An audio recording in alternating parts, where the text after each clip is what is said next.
Jonathan, bonjour. Alors vous êtes au cœur de la manifestation. Quelle est l'ambiance actuellement ?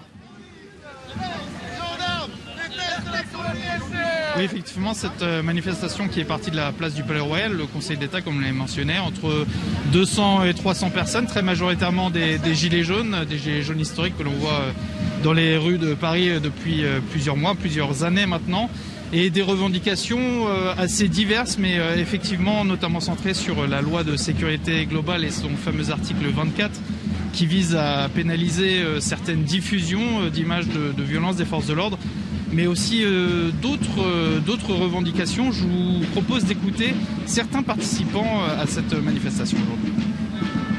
Je suis venu pour persister justement sur l'idée que notre syndicat de police donc s'oppose à la loi sécurité globale, justement, et pas qu'à l'article 24, à l'ensemble de la loi, parce qu'on estime que la sécurité de nos concitoyens doit rester une mission régalienne de l'État et que la police doit pouvoir travailler en toute transparence, sans crainte d'être filmée, découverte ou quoi que ce soit. Et effectivement, plus le temps passe et plus l'idée persiste que finalement, ce gouvernement ne cédera pas, en fait, qu'il faut insister et continuer à insister, mais que ce message, finalement, s'adresse aux responsables politiques et aux candidats potentiels pour l'élection de 2022, parce qu'il faut les forcer à se positionner sur les questions de sécurité, sur les questions qui touchent à la réforme de l'institution police nationale. On utilise le virus, on utilise la peur pour faire passer des lois liberticides. Donc il n'est pas question de ne pas respecter les distances ou quoi. Bien sûr, on est très respectueux de tout ça.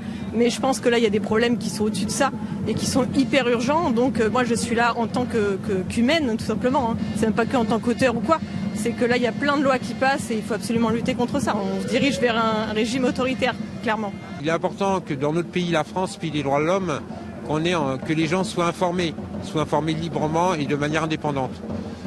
Il est important qu'on voit en fait les policiers en train de travailler, parce que le policier dès lors que le policier fait bien son travail, il y a aucune raison de ne pas le filmer.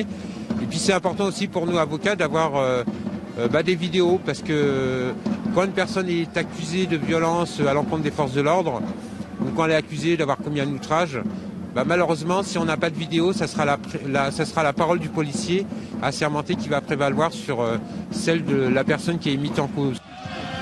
Donc cette manifestation se poursuit de façon pacifique, malgré l'important dispositif des forces de l'ordre que vous pouvez notamment voir sur ces images. En effet, tout le cortège est encadré par les gendarmes mobiles. Et donc cette manifestation sera actuellement à l'Assemblée nationale. Elle arrivera aux alentours de 14h pour rejoindre une autre manifestation, une pour la défense de l'emploi, car vous le savez, de nombreuses entreprises font des plans de licenciement en cette période de Covid-19. Et ensuite, une autre manifestation partira de l'Assemblée nationale jusqu'au siège du MEDEF. Jonathan, merci pour toutes ces précisions.